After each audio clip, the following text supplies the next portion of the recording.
Mute ही है, देखा।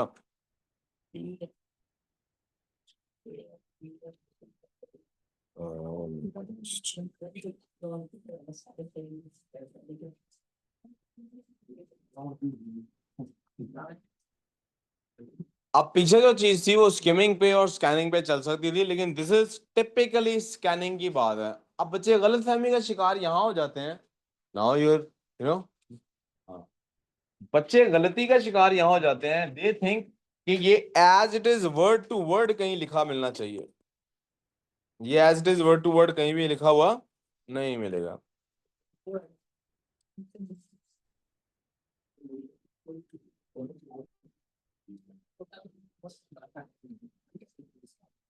Please जल्दी से अपने नोट निकाल लीजिए, नोटबुक।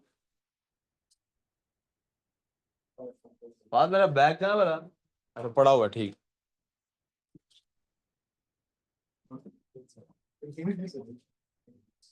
वो जो इसको कहा है ना, वो आपको भी कह रहा हूँ। वो आपको भी कह रहा हूँ, उठो यहाँ से। उठो, उससे सीखो कोई बात। सीखो।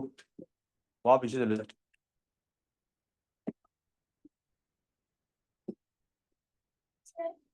हाँ जी। जी आपको वर्कशीट मिल जाएगी इंशाल्लाह, आज आपको शेयर करनी पड़ेगी, ठीक है।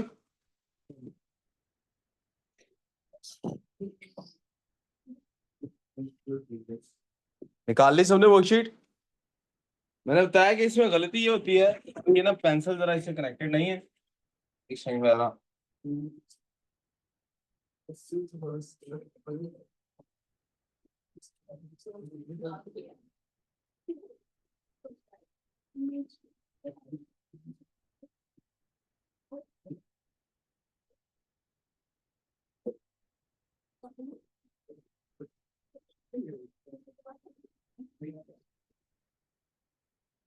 इस एक्सरसाइज के अंदर पहली चीज तो ये कि स्कैनिंग चलेगी।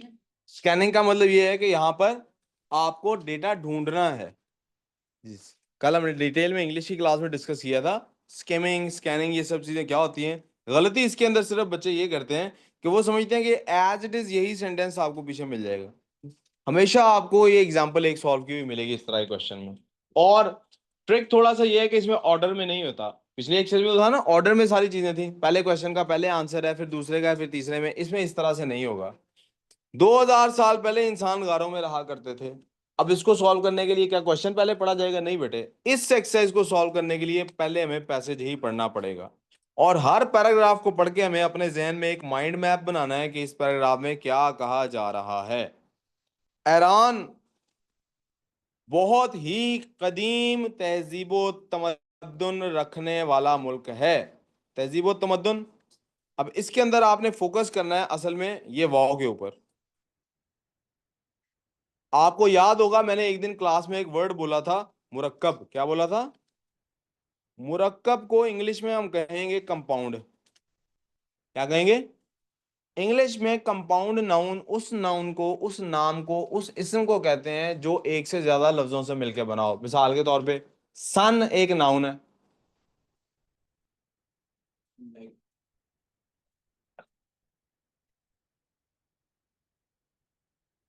हम कुछ कर रहे हैं, हम कुछ कर रहे हैं।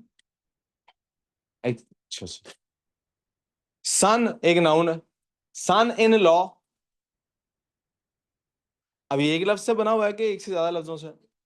एक ही बंदे का नाम है। आप सब भी अल्लाह खैर रखे, कभी ना कभी इंशाल्लाह सन इन लॉ रोल बेशक आप डॉटर इन लॉ का प्ले करेंगे, लेकिन बनेंगे क्या?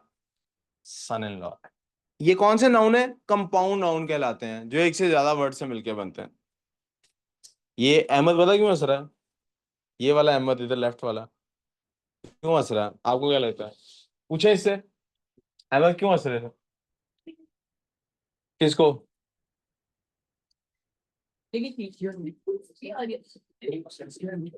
वो उस चेयर पे चला जाए यार, या ये चेयर पीछे कर।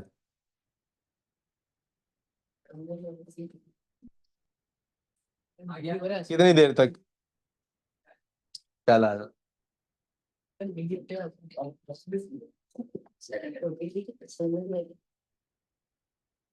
मैं बोलता है ना, आपको देख के मुझे बचपन याद आया।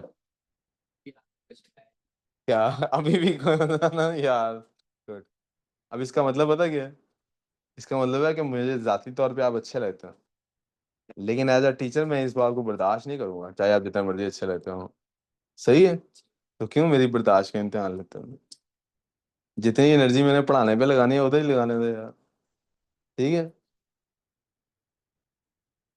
वाव जहां पे भी लगा होगा बेटे, इसका मतलब लफ्जों को जोड़ रहा है। अब मैं आपको एक टिप दे रहा हूं, प्रो टिप है, जेन में रखना। वाव के इर्द गिर्द जो दो वर्ड्स होंगे ना बेटे, जैसे यहां पर वाव के इर्द गिर्द कौन से दो वर्ड्स हैं? यार ये आज क्या मसला है इसको?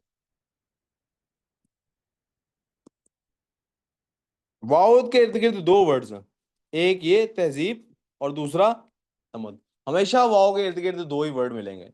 मिसाल के तौर पे एक लफ्ज है शबो रोज। अब ये वाव था ना दरमियान में, तो मैं आपको ये बताने वाला हूं कि प्रो टिप ये है कि जब भी वाव लिखा होगा और दो वर्ड्स उसके इर्द गिर्द लिखे होंगे, या तो उनका मीनिंग सेम होगा या फिर उनका मीनिंग ऑपोजिट होगा, इसके अलावा कोई सिचुएशन नहीं है। या उनका मीनिंग, अब आप में से कई बच्चों को लफ्ज तहजीब का मतलब नहीं, तहजीब का आता होगा, मतलब लफ्ज तमद्दुन का मतलब नहीं आता होगा। क्या लफ्ज किसको तमद्दुन का मतलब आता है? हाँ, मैं आपको यही पूछ रहा हूँ कि लफ्ज तमद्दुन का मतलब किसको आता है? तमद्दुन का मतलब किसको आता है? मैं क्वेश्चन इज, किसको तमद्दुन का मतलब आता है? सपोज आप में से आता है आपको? मेरा सवाल दोबारा सुन लें, मैं मतलब पूछ नहीं रहा, पूछ रहा हूँ किसको तमद्दुन लफ्ज का मतलब आता है? किसी को भी नहीं आता ना। लेकिन मैंने ये जो टिप बताई है, इससे आप ये अंदाजा कर लें कि तमद्दुन का मतलब या तो तहजीब के बिल्कुल ऑपोजिट है या तहजीब के बिल्कुल सिमिलर है। या तहजीब और तमद्दुन का मतलब सेम होगा, सिमिलर होगा, या बिल्कुल। ये मैंने आपको वाव के ऊपर फोकस कराया अभी। जब भी वाव लफ्ज आएगा तो उसके इर्द गिर्द के जो दो वर्ड्स हैं वो या सेम होंगे या ऑपोजिट होंगे। यहां पर तहजीब का जो मतलब है वही तमद्दुन का। ईरान बहुत ही कदीम तहजीब और तमद्दुन रखने वाला मुल्क है, यानी उसकी तहजीब बहुत पुरानी है। यानी उसकी तहजीब, शबो रोज में आप देखें, शब रात को कहते हैं, रोज दिन को कहते हैं। शबो रूज इसको पढ़ते हैं, फारसी की इस्तिलाह। इससे क्या मुराद होती है? Daily life. ईरान बहुत ही कदीम तहजीब व तमद्दुन रखने वाला मुल्क है, जिसको कभी फारिस भी कहा जाता था। अब आपको जरा याद आएगा फारिस की लैंग्वेज का क्या नाम है? रकबे के लिहाज से दुनिया का 18वां बड़ा मुल्क है। ईरान का रकबा 16 लाख मुरब्बा किलोमीटर है। किसी को पता है पाकिस्तान का कितना है? 7,96,096 मुरब्बा किलोमीटर इसको समझाया था, 96। तो 16 लाख और 7 लाख में तकरीबन डबल का ही फर्क है। 7,96,000 इज अबाउट 8 लाख। और ये इंग्लिस्तान, फ्रांस, ये लफ्ज मैं जो बोल रहा हूँ प्लीज देखते जाएं, आपके लिए अच्छे हो जाएं। इंग्लिस्तान यानी इंग्लैंड, फ्रांस आपको बताइए फ्रांस, स्पेन यानी स्पेन, और जर्मनी के मजमुई रकबे के बराबर है। यानी ये चारों मुल्क को मिला लिए जाएं तो एक ईरान बनता है। ईरान की रियासत सदियों पुरानी है, और आज की रियासतें Armenia, Azerbaijan, Turkmenistan, Uzbekistan, Tajikistan, Afghanistan भी कभी ईरान का हिस्सा थे। अंदाजा करें ईरान, फारिस, पर्शियन एम्पायर कितनी बड़ी एम्पायर थी। इस एम्पायर को किसने शिकस्त दी थी? हजरत उमर के दौर में इसको शिकस्त दी गई थी। ठीक है। इसके अलावा किर्गिस्तान, पाकिस्तान और चीन के बाज हिस्से भी माजी बईद, ये वर्ड ज़हन में रखें जी, माजी बईद, माजी बईद। उर्दू में लफ्ज बईद का मतलब होता है दूर। बईद का क्या मतलब है? इसका मतलब है दूर। और माजी बईद होता है बहुत पुरानी बात, और माजी करीब होता है रिसेंट पास्ट की बात। कहता है जनाब, माजी बईद में ईरानी सरजमीन का हिस्सा रहे हैं। आज का ईरान जो एशिया के जनूब मगरब और मशरिक वस्ता में वाक़ है। ये जनूब मगरब क्या होता है बेटे? South west. क्या होता है? मशरिक वस्ता क्या होता है बेटे? वर्ड वस्ता का मतलब है सेंट्रल। हमारी नमाजों में से एक नमाज को नमाज वस्त, सलातुल वस्त कहते हैं। कौन सी नमाज होती है वो पता है? असर की नमाज। दरमियान को कहते हैं वस्त। दरमियान को कहते हैं, यहां लिख रहे हैं हम साइड पे, दरमियान के लिए अरबिक में वर्ड होता है वस्त।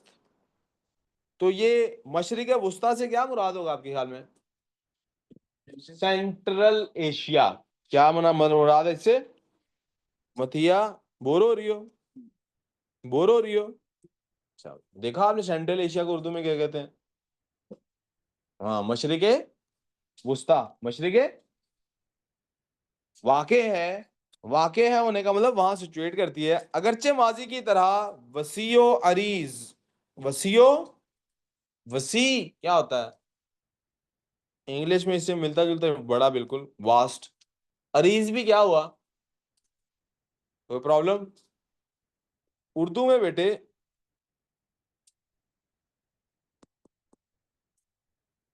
Can you see the red and blue lines? Red and blue lines नजर आ रही हैं लेफ्ट पे लिखी बनी? उर्दू में हम लोग वर्टिकल और हॉरिजॉन्टल के लिए जो वर्ड्स इस्तेमाल करते हैं, मैं वो आपको बताने लगा हूं। इन रेड और ब्लू लाइंस में से रेड लाइंस कौन सी हैं, वर्टिकल है कि हॉरिजॉन्टल है? इनको उर्दू में हम कहते हैं तूल। क्या कहते हैं? बात को ज्यादा तूल मत दो, बात ज्यादा लंबी मत करो। और जो ऑरेंज लाइंस हैं, सॉरी ब्लू लाइंस हैं, ये हॉरिजॉन्टल है। इनको हम उर्दू में कहते हैं अर्ज। क्या कहते हैं? जमीन के लिए भी लफ्ज अर्ज का, यही वाला अर्ज का इस्तेमाल होता है, और वो जो अर्ज किया है वो भी यही अर्ज होता है। ठीक है, लिखने में सेम है लेकिन इनके सबके मीनिंग्स डिफरेंट है। यानी वसीओ अरीज है, कोई चीज अरीज होगी तो क्या होगा? बहुत, इसका मतलब है वो एक्सपैंड हुई हुई है। क्या हुई हुई है? ये अगरचे माजी की तरह वसीओ अरीज तो नहीं रहा, लेकिन फिर भी अपने बेशतर, बेशतर का क्या मतलब है? ज्यादातर। बेशतर का क्या मतलब है?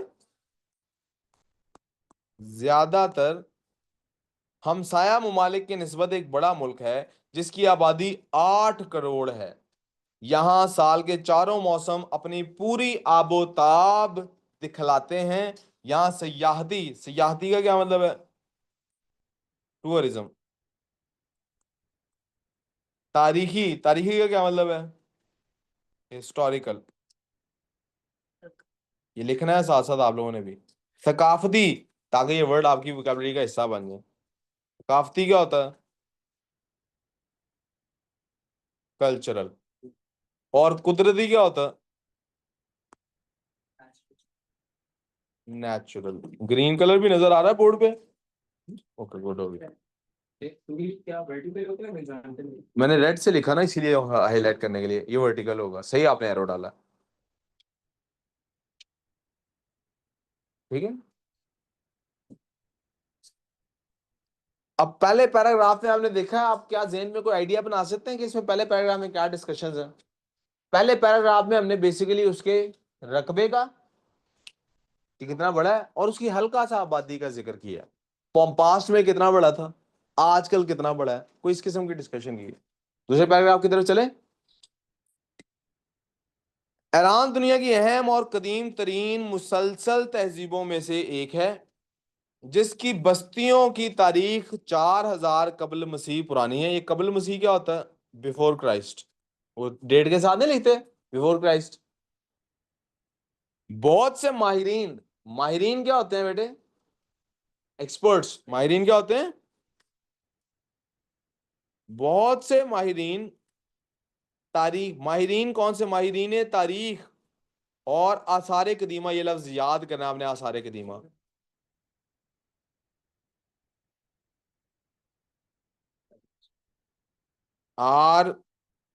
आर्केयोलॉजी। बहुत से माहिरीन तारीख और आसार कदीमा, यानी यहां वो क्या कहना चाह रहा है? बहुत से historical and archaeological experts Iran को इंसानी तहजीब का गहवारा करार देते हैं। What is गहवारा? इंग्लिश में इसके लिए हम लफ्ज इस्तेमाल करते हैं क्रेडल। बड़े लोगों का ख्याल है कि इंसान, ह्यूमन सिविलाइजेशन स्टार्ट ही यहां से होती है। ठीक है अब्दुल्ला नान। ईरान की तारीखी सकाफती मराकज इस मुल्क और खित्ते के शानदार माजी का अहवाल बयान करते हैं। ईरान की तारीख और तहजीब एक दूसरे से जुड़ी हुई हैं। ईरान में पहाड़ों का सिलसिला शुमाल मगरबी इलाके जागरास से लेकर मशरिक में सुलेमान के पहाड़ों तक फैला हुआ है। ये सुलेमान के पहाड़ कौन से हैं? ये वही कोई सुलेमान है जो पाकिस्तान तक पहुंचा हो, पाकिस्तान और ईरान के दरमियान है। जबकि ईरान जनूब से खलीज फारस और बहीरा ईरान अम्मान से जा मिलता है। यानी पर्शियन और पर्शियन गैप है इसके अंदर, यहाँ पे इसको पर्शियन खलीज कहते हैं, पर्शियन गैप, पर्शियन पेनिनसुला कहते हैं। और बहीरा अम्मान यानी अम्मान, जैसे हमारे ना अरेबियन ओशन है, ठीक है, अरेबियन सी है, अम्मान अम्मानी सी, इसको ओमानी सी इसको बोलते हैं। ईरानी प्लेटियो का इंकशाफ साइंसी तहकीकात के तीसरे दौर में हुआ। इंकशाफ, इंकशाफ का क्या मतलब बेटे? डिस्कवरी, रियलाइजेशन, दोनों लफ्ज हो सकते हैं। ईरानी प्लेटो का इंकशाफ साइंसी तहकीकात के तीसरे दौर में हुआ, जब यहाँ इंसानों की आबादी की ऐसी निशानियां दरियाफ्त हुई थीं जिनकी तारीख 8 लाख साल पुरानी मानी जाती है। ये यूं भी कहा जा सकता है कि दुनिया के दूसरे इलाकों के मुकाबले में 8 लाख साल पहले भी आज की ईरानी सरजमीन पर इंसान बसते थे। यानी पूरी दुनिया में जहां भी इंसान बसते हैं मतिया, जहां भी लोग रहते हैं पूरी दुनिया में, जितने ही पुराने क्यों ना हो, उनके 8 लाख साल पहले यहाँ पे लोग ईरान में रहते ही रहते थे। वी गुड सो फार? समझ आ गई बात? इस दूसरे पैराग्राफ में क्या जनरल डिस्कशन हो रही है कि ईरान की तारीख कितनी इंपॉर्टेंट है, कितना ज्यादा पुराने हैं, कितना मिलता है सबसे। जी बेटे, नहीं बेटे, हमारा असल में सिलेबस पाकिस्तान की हिस्ट्री पढ़ना है। ईरान जी, क्या समझ नहीं थी? ब्रिटिशर्स हमें क्यों पढ़ाते हैं?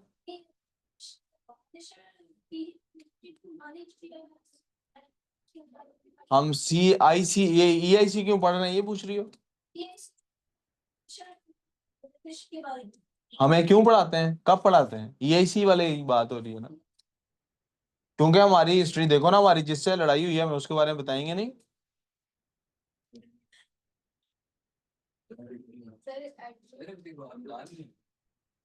जी मैंने अभी कहलवा भिजवाया तो था, क्या ये थे सर को, बस सर ने कॉल कर ली होगी, आता हो। जी बेटे, ईरान में वाक़ गार दरबंद ऋषि से तारीख की सबसे पुरानी इंसानी बस्ती के आसार दरियाफ्त हुए हैं। आसार क्या होते हैं बेटे? साइंस। ये गार ईरान के शुमाली इलाके रूदबार में वाक़ है। ताज़ा तरीन तहकीकात के मुताबिक दरबंद ऋषि गार तकरीबन 2000 साल कबल तक पत्थरों के ज़माने के इंसानों के रहने की जगह थी। तहकीक के दौरान शिराज के शुमाल मशरक में बहुत से पत्थरों के औजार बरामद हुए हैं। औजार क्या होते हैं बेटे? टूल्स। जी बेटे, टूल होता है, जिनके मुतल्लिक कहा जाता है कि ये दुनिया के बाकी तमाम दरियाफ्त शुदा औजारों से भी ज्यादा करीम है। इन नवादरात, नवादरात क्या होते हैं बेटे? रेयर का प्लूरल होता है, रेयर थिंग्स। नवादरात ये नादिर का प्लूरल है। सिंगुलर क्या है? नादिर। प्लूरल क्या है? नवादिर। नवादिर का प्लूरल क्या है? नवादरात। यानी बहुत ही रेयर हो गया कोई। और अगर आपने अथॉरिटी दिखानी है, क्या दिखानी है, तो हम क्या लिख देंगे? नादरा। ऐसे ही सिली जोक। इन नवादरात के मुताले से पता चलता है कि जिस वक्त यूरोप और दुनिया के दीगर इलाके कबल अज तमद्दुन बिफोर सिविलाइजेशन प्री हिस्टोरिक में जिंदगी बसर कर रहे थे, ईरान जदीद दौर में दाखिल हो चुका था। इंसान की इब्तदाई जिंदगी और पहले तमद्दुन से मरबूत, मरबूत का मतलब है कनेक्टेड, बहुत से दीगर आसार और शवाहिद, शवाहिद शाहिद की जमा है। इसका क्या मतलब है? इसको इंग्लिश में कहते हैं एविडेंस। ईरान में दरियाफ्त हुए। मेरा चैन आ रहा? नहीं कुछ नहीं किया मैं, वैसे ही मुझे पता लग रहा है, चैन नहीं ना आ रहा। कुछ कुछ हो रहा है ना? है, कुछ कुछ हो रहा है मुझे पता है। नहीं किया, मुझे पता है, मैं इधर ही खड़ा हूँ, लेकिन मैं अंदर की फीलिंग बता रहा हूँ, कुछ कुछ दिल कर रहा है ना। वो एक आदमी होता है ना, ड्रामा, स्टेज ड्रामा होता है एक पुराना स्टेज ड्रामा। तो वो ना, राणा, उसका करेक्टर जो होता है उसका नाम राणा समथिंग उसका नाम होता। तो उसके घर में ना ऊपर वाले फ्लोर पे ना मरासी शिफ्ट होते हैं किराए पे। तो वो जो मरासी होते हैं ना, वो आके ना ढोल धमाका ये चीजें करनी शुरू कर देते हैं। वो बड़ा इरिटेट होता है, एनॉय होता है इससे। पता राणा साहब आपको इतना ज्यादा एनॉय क्यों होते हैं? कहीं आप भी ऐसा तो नहीं, पंजाब में ये रिवाज है, कई छोटी कास्ट वाले जिनको छोटा कहा जाता था पहले, उन्होंने थोड़े अमीर हुए तो अपनी कास्ट बदल ली। यानी कई लोग जेनुअनली जाट बट गुजर हैं नहीं, बन गए, इलाका शिफ्ट किया। कहता राणा साहब आप भी कहीं मरासी से राणे तो नहीं हुए? आपकी हरकतों से मुझे लग रहा है। अच्छा रे, ऐसा नहीं है।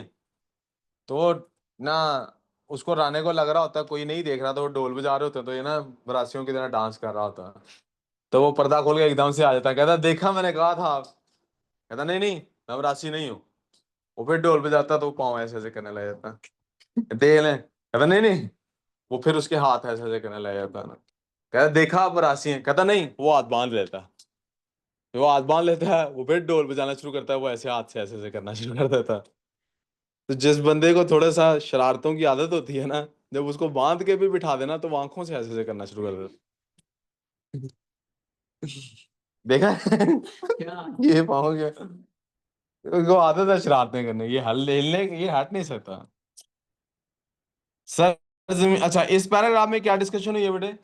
कैरान की तारीखें। अब वो जो पिछले पैराग्राफ में कहा था बहुत पुरानी है, इसमें उसके कुछ एविडेंसेस डिस्कस हुए हैं। आखिरी पैराग्राफ, सरजमीन ईरान पर सैकड़ों तहजीबों ने जन्म लिया, जिनमें से मुतअद्दिद, मुतअद्दिद, न्यूमरस, मुतअद्दिद क्या होती हैं? अब महज खंडरात, महज का मतलब क्या होता है? ओनली। खंडरात की सूरत में ही बाकी रह गई हैं। ईरान में सबसे पहले मुतहर्रिक, मुतहर्रिक का मतलब क्या होता है बेटे? एक्टिव। प्लीज ये वर्ड साथ साथ लिख लें। हुकूमती निज़ाम 3000 साल कबल मसीह तश्कील पाया था, जिसे धात का दौर कहा जाता है। वो आप लोगों ने छोटे होते क्लासेस में पढ़ा होगा कहीं ना कहीं ना, वो कॉपर एज, आयरन एज, कहीं ना कहीं आपने पढ़े होंगे ना हिस्ट्री ज्योग्राफी में बचपन में। तकरीबन 2700 साल कबल मसीह ईरान में एलामियों की पहली बादशाहत की हुकूमत उभरी, जिसका मरकज ईरान के जनूब मगरबी इलाके शोश में था। तारीख से ये बात जाहिर होती है कि जो कबाइल अपने आप को आरियाई कहलाते थे, वो 2000 साल कबल मसीह ईरानी सरजमीन में आबाद हो गए थे। इन लोगों की जबान में आरियाई का मतलब शरीफ और ईमानदार है, जिन्होंने इस जदीद तहजीब की बुनियाद रखी, जिसके कुछ असरात हम आज भी ईरान में देख सकते हैं। आरआई से ही आप समझ सकते हैं कि ईरान का नाम पड़ा होगा।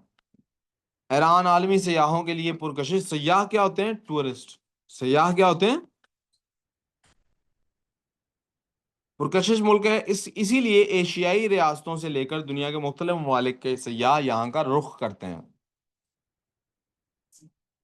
पहला जुमला जी, 2000 साल पहले इंसान गारों में रहा करते थे। ये किस पैराग्राफ में बात डिस्कस हुई है? सीन कहाँ लिखा है जी? ये है जी। ठीक है बेटे, सी आंसर है, शाबाश। पाकिस्तान और अफगानिस्तान माजी में ईरान का हिस्सा थे। आई थिंक ए में था, बी में था ये? जी जी, पहले भी था जी, पहले में ए में था जी, ठीक हो गया। ईरान में पहली शाही हुकूमत के आसार जनूब मगरबी इलाके में मिलते हैं। डी में, शाबाश। डेल्टा में सबसे पुराने पत्थर से बने हुए आलात ईरान में ही दरियाफ्त हुए हैं। शाबाश। ईरान अपने पड़ोसी मुल्कों के मुकाबले अब भी एक बड़ा मुल्क है। शाबाश। माहरीन का कहना है इंसानी तहजीब का आगाज सरजमीन ईरान से हुआ। पी में था ये। आर्यई कबीलों की तहजीब के आसार आज भी ईरानी तहजीब में मिलते हैं। डेल्टा। लाखों बरस पहले की इंसानी आबादी के आसार ईरान में मिलते हैं। ब्रावो। ईरान में सयाहों के देखने के लिए बहुत कुछ है। डेल्टा में है बेटे सयाहों वाली बात, टूरिस्ट अभी तो मैंने लिखा था।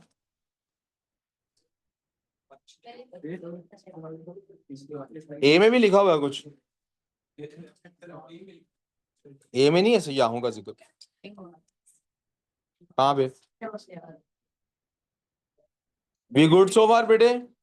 कल इंशाल्लाह न्यू वर्कशीट दूंगा, we will be discussing the next exercises, ठीक है? अब जरा इंग्लिश की क्लास शुरू करते हैं।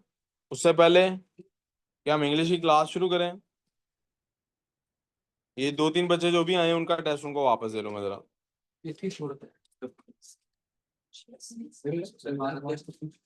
बेटे दे देंगे, भेज देंगे।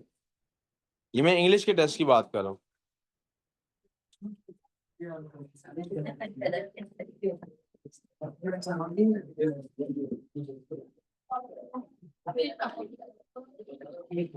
वलीद आपके इस EIC वाले क्वेश्चन में 7/11 है, नंबर घर पहुंच गए होंगे।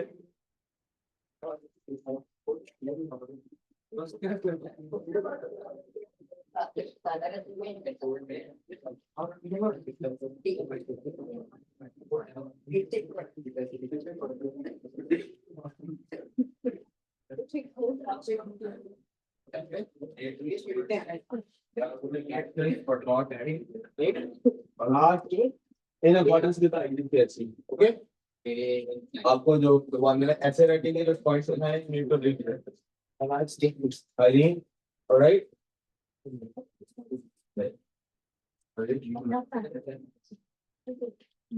प्लानिंग वाला थे।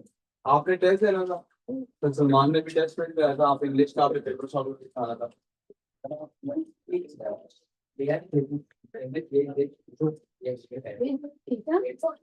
उन्हें पता नहीं, पता है उनको आप आगे चेक कर। वलीद आपकी 11 आउट ऑफ 12 है इस्लामियात के टेस्ट में।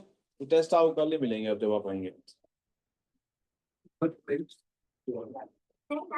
जी बेटे, सबसे पहले आई वांट यू गाइस कि इससे पहले कि मैं कल वाली एक्सरसाइज आपसे डिस्कस करूं, सबसे पहले व्हाट आई वांट इज कि मैं आपसे यूलॉजी आप में से कोई 2 बच्चों की सुन लूं। मैं तब तक वो भी ओपन कर लेता हूं इंग्लिश का। Where is English, English, English, ये है जी।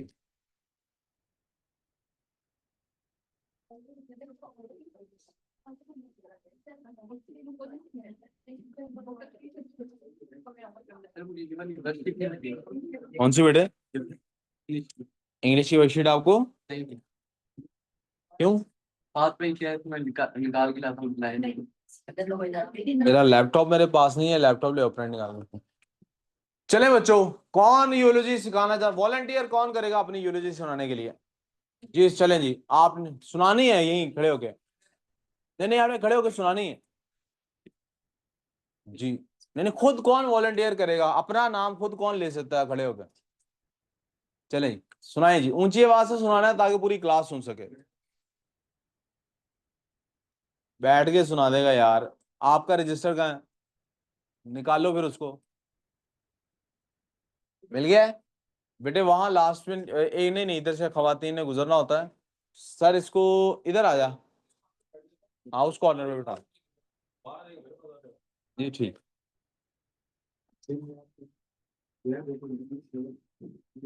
बेटे, आखिरी 2 क्वेश्चन से स्टार्ट करना है, ठीक है? हाँ, क्योंकि बेसिकली तो वो उनमें सबसे ज्यादा प्रॉब्लम होती है ना। जी अहमद सुना रहा है जी, अब everyone else should be silent. जी Ahmad. Indeed we belong to Allah and indeed to him we will return. I still can't believe I'm standing here talking about Talha like this. Talha? दोस्त की भी लिख सकते। नहीं नहीं नहीं, दोस्त ने की, दोस्त आपकी जगह लिखेगा, आपकी यूलॉजी लिखनी है, अपनी यूलॉजी। नो नो नो नो, आप अपने दोस्त की तरफ से लिखें, यूलॉजी अपनी लिखनी है। नहीं नहीं नहीं नहीं, you have to think it through. मुझे आपके राइटिंग स्किल्स नहीं चाहिए, I want to see what resides inside you. मुझे आपकी, आप चाहते क्या? I want you guys to make yourself realise कि आपने मर जाना है, और मरने से पहले आप क्या अपने पास छोड़ के जा रहे हैं दुनिया में, कैसे आपको याद रखा जाएगा। हालांकि इसकी फिक्र होनी नहीं चाहिए, ये एक नेक्स्ट स्टेज है कि ये भी फिक्र नहीं होनी चाहिए पीछे लोग कैसे याद रखेंगे, लेकिन पहली स्टेज यही है कि याद रखा जाएगा, आपको पता हो कि पीछे लोग आपको कैसे याद रखेंगे। You need to understand this, there must be some sense कि आपको पीछे से कैसे, कहीं ऐसा तो नहीं आपके मरने के बाद घर वाले शुक्र अदा कर रहे होंगे। वो एक शादी पे ना, वो एक रुखसती हो रही होती है, तो लड़की की माँ बहुत फूट फूट के रो रही होती है, तो लड़का आगे होके कहता है अम्मा जी आप परेशान ना हो, मैं इसका बहुत ख्याल रखूंगा, इसे कोई तकलीफ नहीं आएगी। तो अम्मा कहती है बेटे मैं इसके लिए नहीं तेरे लिए रो रही हूँ। आप हंस रही है, मैं आपको बताना चाह रहा हूं कि ऐसा होता है वाकई, कि ऐसे भी देखें कैसा बदनसीब होगा वो शख्स कि जिसके मरने पे उसके वालिदैन शुक्र अदा कर रहे हो, शुक्र है यार जान छूटी इससे। हालांकि बच्चा कितना ही बुरा क्यों ना हो, वालिदैन एक वो हस्ती होते हैं, वो हमेशा उसके लिए फिर भी दुखी होते हैं। वो कितना ही वालिदैन को खसारे में ले जाए, वालिदैन के मुंह से ये बात बड़ी मुश्किल निकलती है कि इसका बेड़ा गर्क हो। वालिदैन के मुंह से बददुआ आसानी से नहीं निकलती। कम से कम मैं यूं कहना इसको इस तरह से कह लेते हैं, वालिदैन के दिल से बददुआ बड़ी मुश्किल निकलती है। बड़ा बड़ा ही कोई रेयर इंसान होता है कि उसके वालिदैन उसको बददुआ देते हो। मुंह से तो चलो बुरा भला कह ही देती हैं, अम्मियाँ आपको कह ही देती हैं, अल्लाह करे वो मेरी बहन कभी कभी अम्मी को तंग करती थी तो अम्मी आगे से क्या कहती थी, अल्लाह करे तुम्हारी बेटी भी तुम्हारी तरह की हो। तो वो आगे से मेरी बहन भी आगे से पता क्या कहती थी, नहीं नहीं नहीं बददुआएं क्यों दे रही हो। अम्मी कहती थी बड़ी अच्छी हो ना तुम। तो आप मेरी बात आई होप समझ पा रहे हैं कि इट इज स्टिल इम्पोर्टेंट कि आप कैसा छोड़ के जा रहे हैं माशरे को। किसी ने यूलोजी लिखी हुई है तो नेक्स्ट बंदा प्लीज वॉलंटियर करे जी, मैं यूलोजी सुनाऊं। हाँ जी, वही अगर आप लोग खुद वॉलंटियर नहीं करेंगे तो मेरे कहने पे तो सुनानी पड़ेगी रोजाना 2 लोगों को। आज मैं आपको मौका दे रहा हूँ, कोई 2 लोग खुद ही वॉलंटियर कर लें, अपनी यूलोजी सुनानी है कि मेरी जगह आप पहले बोलेंगे सर मुझे लगता है कि मेरा कोई दोस्त ये यूलोजी पढ़ेगा और वो क्या कहेगा, वो ये कहेगा, या मुझे लगता है सर मेरे अब्बा मेरी अम्मी मेरा भाई मेरा कजन ये कर रहा हो जी, या मेरी विश ये है कि ऐसा हो रहा हो। जी आपकी यूलोजी जो आपने लिखी है अपने दोस्त की तरफ से वो आप पढ़ के सुनाएंगे।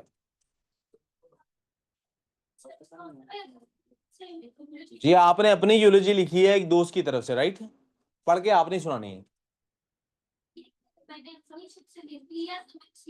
उसको समझ आ गई है मैं क्या कह रहा हूँ। जी कोई सुनाना चाहता है अपनी यूलोजी? कोई भी नहीं? चलें अब ऐसा करते हैं कि लिखी किस किसने, जिसने नहीं लिखी होगी उसको लिख ली है। चले दाया हाथ से शुरू कर लेते हैं आज। पहले आज राफे शम्मास से शुरू करते हैं, रेहान शम्मास से शुरू करते हैं। फिर उसके बाद इसके असल में इसका भाई भी मेरा स्टूडेंट था, उसका नाम राफे शम्मास है इसलिए। हाँ जी रेयान, रेयान बिस्मिल्लाह। रेयान कोशिश करना है कि इतनी ऊंची बोलें कि सबको आवाज है।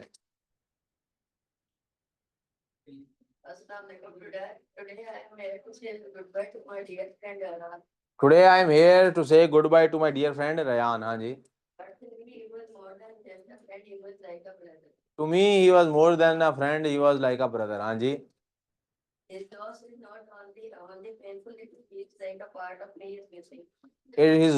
is not only painful, but it feels like some part of me is missing because he was a thief and he took it. हाँ जी। हाँ आगे आगे हाँ। Ryan was a kind and intelligent person. हाँ जी, मैं रिपीट इसलिए कर रहा हूँ ताकि सबको समझ आ रही हो साथ साथ। He always stood by me and others, ready to help without a return in expectation। हाँ जी। His kidding nature यानी joking nature या his comic nature made him special। हाँ जी। He touched everyone who, oh, he touched everyone's heart who knew him। हाँ जी।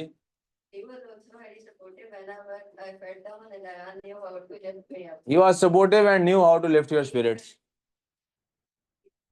He encouraged me to keep going and believe in myself. His words always gave me strength. I'll never forget the strength he gave me। हाँ जी।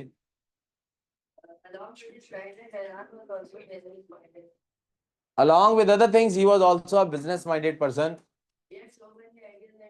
बेटा इसको अपने पास छुपा के रखें urology को अपनी को। This is something that's very personal to you. इसको सिर्फ जब सबके साथ शेयर करना तभी शेयर करना है, सहेलियों को ना पढ़ाएं। हाँ किसी को भी। हाँ जी।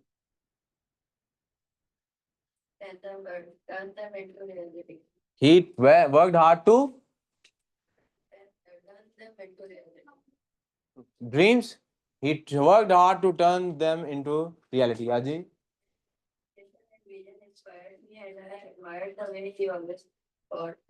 He admired his thinking. He was determined। आगे।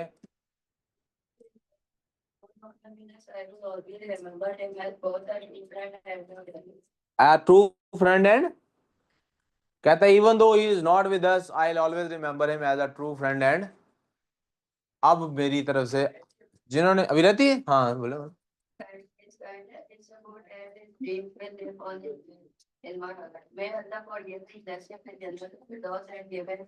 अल्लाह इसे माफ करे हैं तो हमें सब्र दे कि हम ये लॉस बियर करें। अब इस यूलोजी को रेहान भाई आपने खुद ही बार बार पढ़ना है और आपने जहन में रखना है कि in my mind this is the kind of a guy I want to die as, either improve on it और ट्राई टू कैप्चर दिस। हाँ जी अब्दुल नान योर टर्न। क्यों बारी लेके आए हैं? कहाँ है? बटन बंद करो। हाँ जी नेक्स्ट पर्सन। अब्दुल आती आपने लिखी है? क्यों?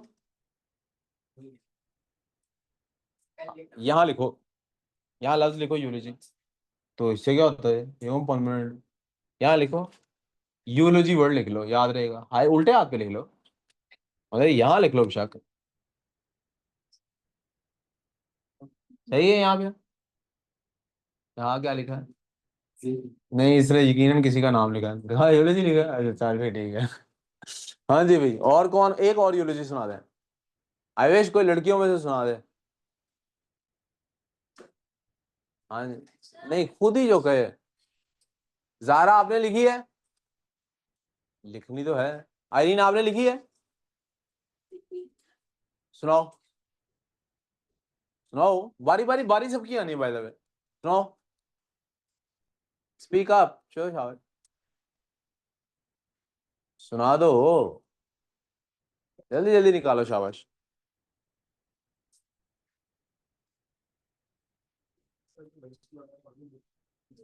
मैं इसकी रिकॉर्डिंग स्टॉप कर लूं बाद में दोबारा रिकॉर्डिंग